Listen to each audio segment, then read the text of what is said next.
Good morning, friends of the media. Welcome to the press briefing by the Chief Executive. We'll invite the Chief Executive to speak. Good morning. Next Wednesday, we will herald in the Chinese New Year. Here, I would like to wish you all the very best in the year of the snake with prosperity. Now, in the Chinese New Year, there will be a series of events to bring visitors to Hong Kong.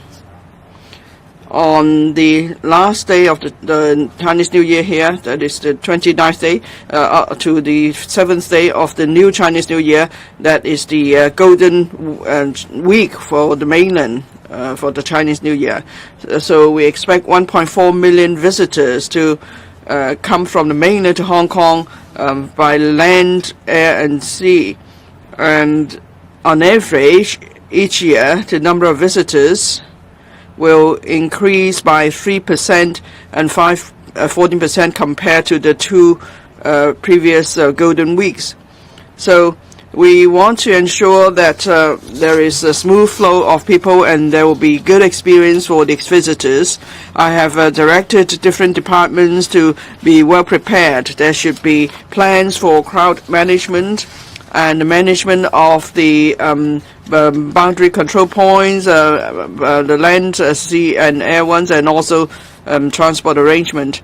The interdepartmental task force chaired by the Chief Secretary for administration has already started work. All the relevant departments are making preparation, make sure that visitors and residents will have a good experience during the Chinese year, and then we could all celebrate the new Chinese New Year together. And after the task force has made all the arrangements, announcements will be made. In this Chinese New Year, there will be various events. I will highlight the major ones. First, starting from this Saturday for 4 days, from the 26th day to the 29th day of the last month of Chinese New Year, because there's not the 30th day this year, I and various political secretaries will visit different districts. We will send our wishes to the residents, in particular, the grassroots families. We will pay attention to their living condition and so on. We will send them our well wishes so that we could all celebrate the Chinese New Year together. On the first day of the Chinese New Year, there will be the International Chinese New Year Night Parade. There will be a special theme on prosperous Chinese New Year with joy and happiness. There will be 55 teams performing, and there will be new teams coming from France, Argentina, Thailand, Indonesia, and so on. So there will be an even stronger show of teams this year. And then many of the teams are performing for the first, and then there will also be the teams performing the first time on the third day and the first day of the Chinese New Year in Tai Po, Lam Tsuen.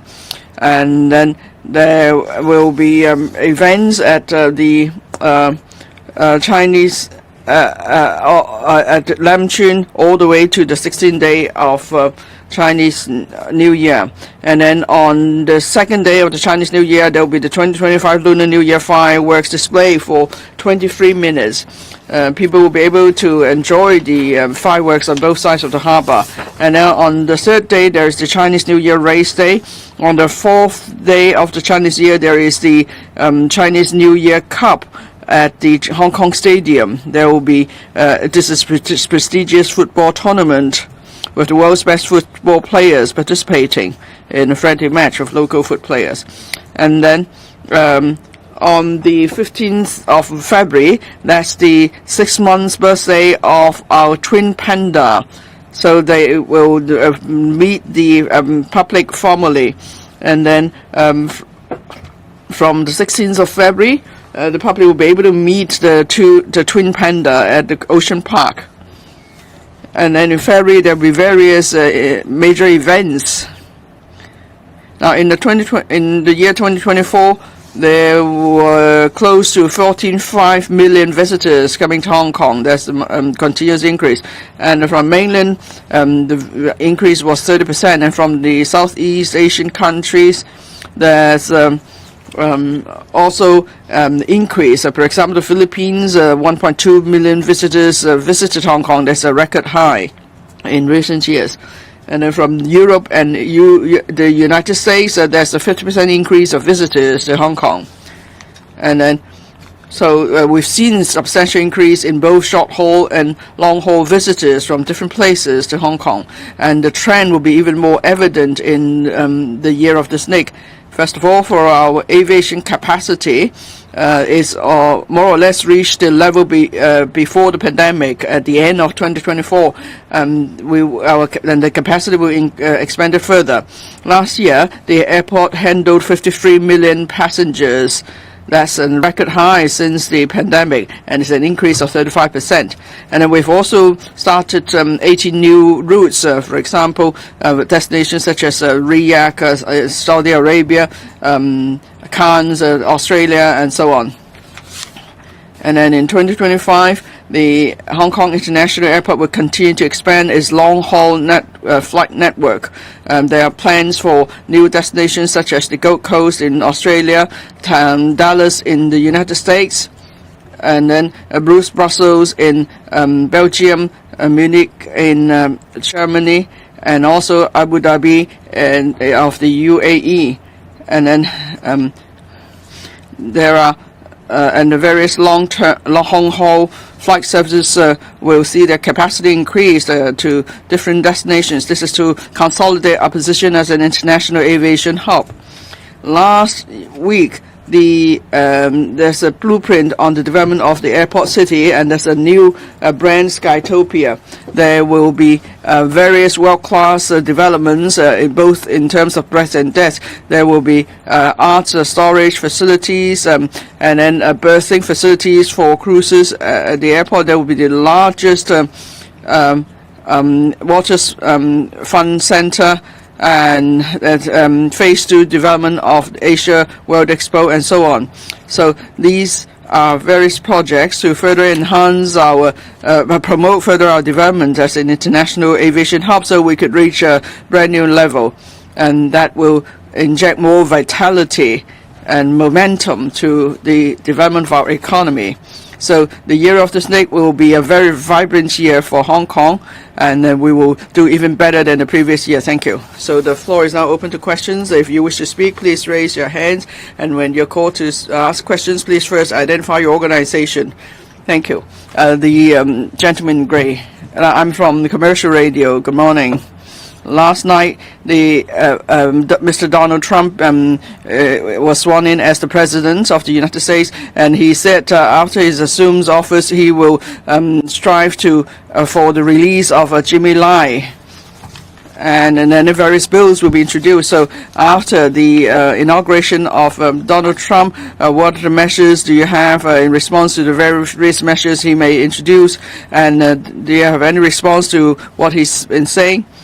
And then for Hong Kong residents stranded in Southeast Asian countries, there's news that yesterday that a number of Hong Kong residents were released. So do you have figure as to how many Hong Kong residents are still stranded, say, at the border of Thailand and Burma? And are there ways to rescue them? Now, some family members said that some of the Hong Kong residents may have been transferred out of the Burmese zone, so they are now out of contact. So how can you help them? The judicial independence in Hong Kong, it's golden. We have a robust rule of law system and legal system, and any rulings made by the court is made in accordance with the law, and we have a fair and impartial ruling from judges. So judicial independence should not be affected. No one should try in any way to interfere with the cases that are under trial in Hong Kong. The legal system in Hong Kong, it's clear. Judges are fair and impartial. They won't be intervened or interfered as they make the fairest and most impartial rulings. We will continue to carry on with this great tradition. All cases will be tried, that is, criminal cases including national security cases will be tried in an open, transparent and fair manner. Also, we attach great importance to the Hong Kong people who got detained in Southeast Asian countries. The task force set up by the Security Bureau has done a lot of work.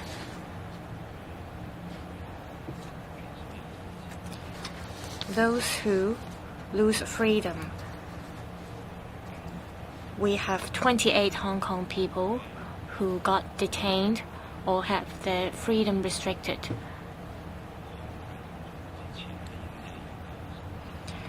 We have already rescued 16 of them. After we've strengthened our measures, 2 other Hong Kong people have been rescued now. Currently, there are still 10 Hong Kong people in Southeast Asian countries who we believe have been lured to Southeast Asian countries and their movement is restricted. Our work focuses on 4 areas. First, we carry out comprehensive and in-depth investigations and we try to enforce our laws.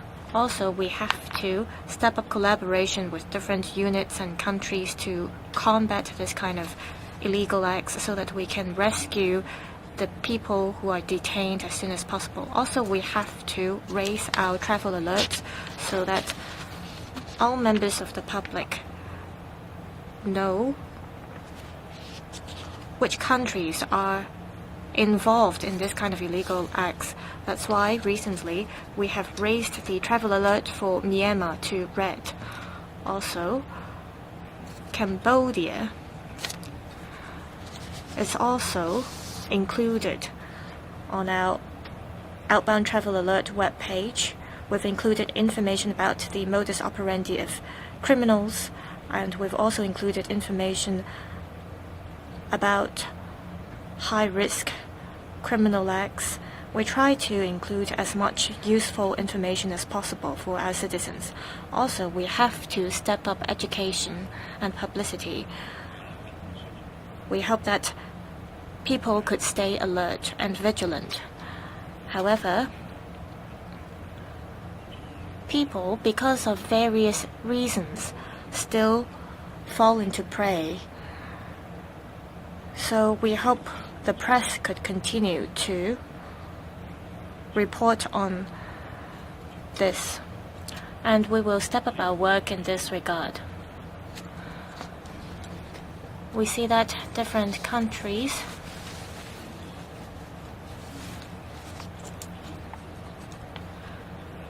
have stepped up their work to cope with these illegal acts.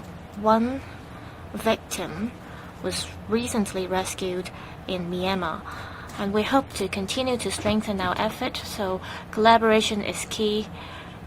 Information dissemination and education as well as publicity are also crucial. We have to let everyone know about this, and we'll continue to keep up with our work. Next question. The gentleman on the right in green. Connor Micro from SCMP. Just touching on Trump's inauguration, many people, including your own financial secretary, have warned of the risks of the second Trump presidency on the economy.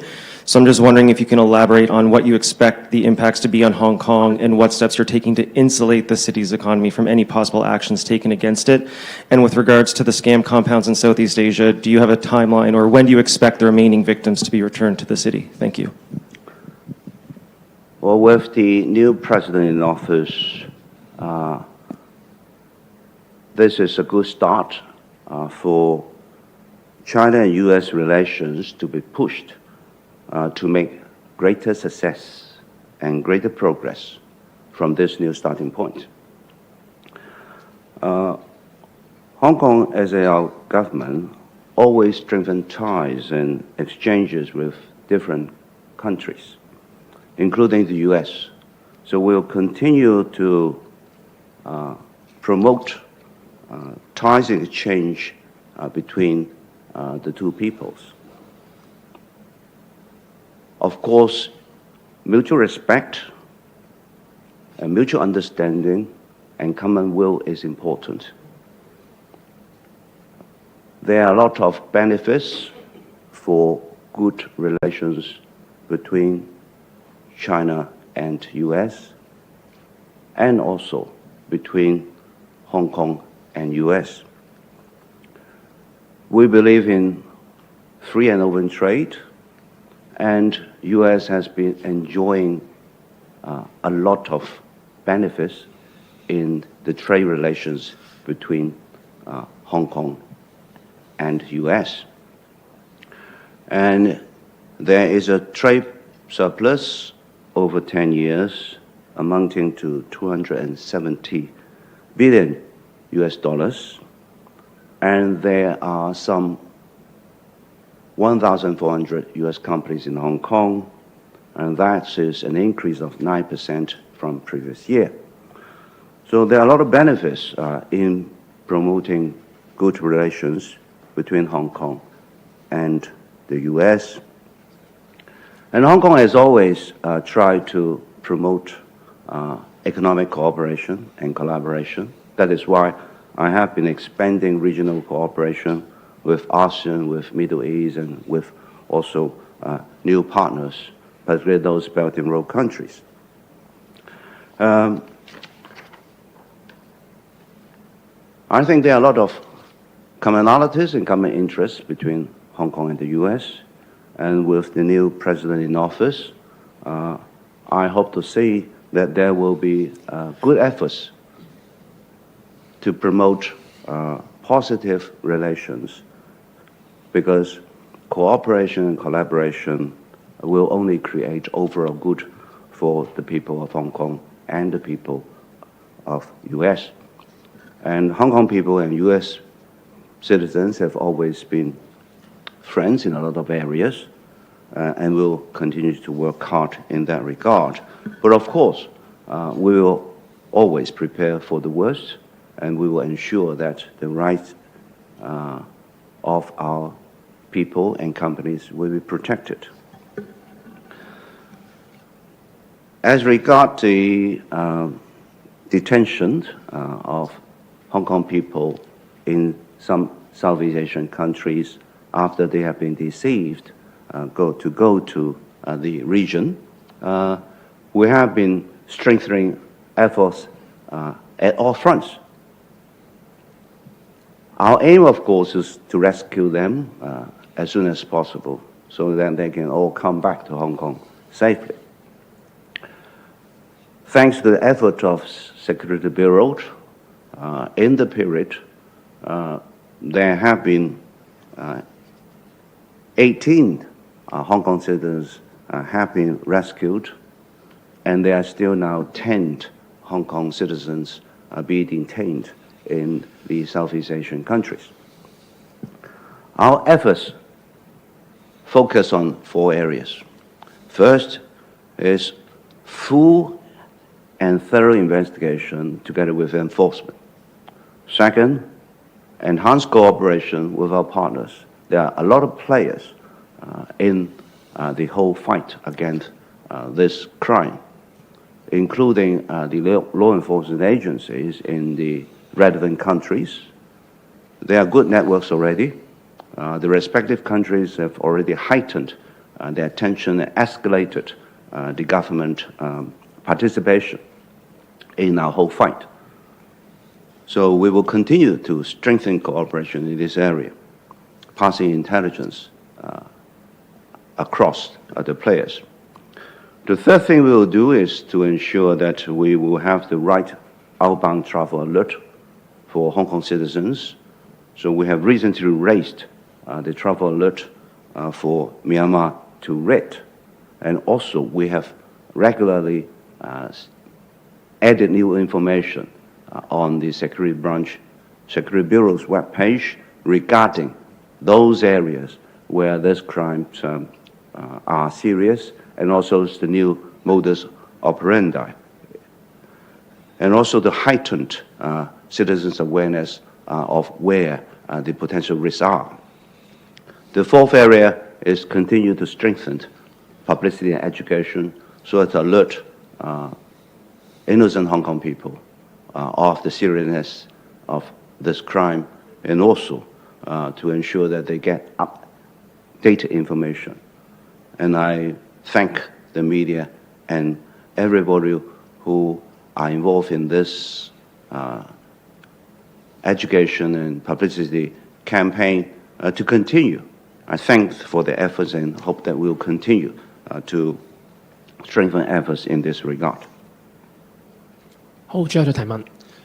左邊最尾嗰個女。Last question, the lady in white at the far end. I'm from Lao TV. Good morning. Now, before the Twin Panda meet with the public, will you first give them names? And there will be so many Chinese New Year events. Will you be extending the boundary control points opening hours? Any plans for that? And then, you know, in recent years, the mainland students that fell victim to scams. So there are ways to remind them before issuing them with visas to come to Hong Kong. For the baby pandas, they will be celebrating their 6 months birthday soon, so you'll be able to meet with them at the Ocean Park. I'm all for a naming campaign so everyone could get involved. And I hope everyone can share in the joy of this big family. So if there is a naming campaign, it will add to warmth and joy of the public. So we'll be announcing the details later. Now, during the Chinese New Year, there will be a large number of visitors, in particular mainland visitors, coming to Hong Kong. Now, we have a standing arrangement.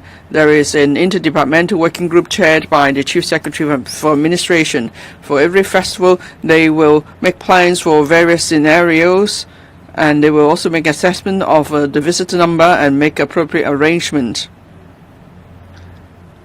As for BCP arrangements, boundary crossing control point arrangements, we'll work with the mainland authorities on that. So we'll have regard to the actual situation, and we'll see if there is need to extend the operation hours of the PCPs. Now, every festival is not the same, so the working group led by the Chief Secretary will keep in communication with the mainland authorities. So we'll be announcing the details soon, within this week, I believe. And also, we are very much concerned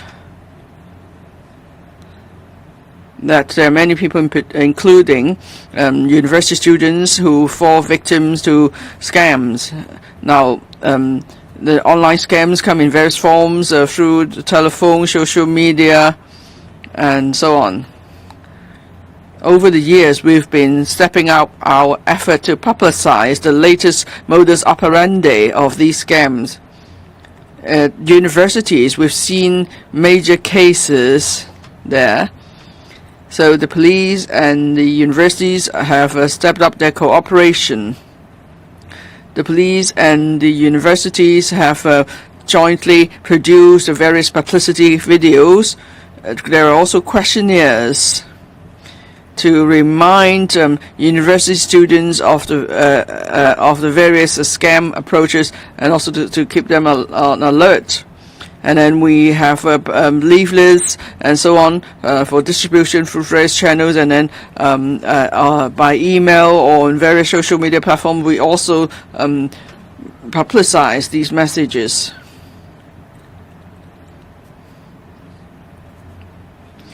Now, we're talking about scam cases that affect innocent victims across the globe. Now, because these crimes are usually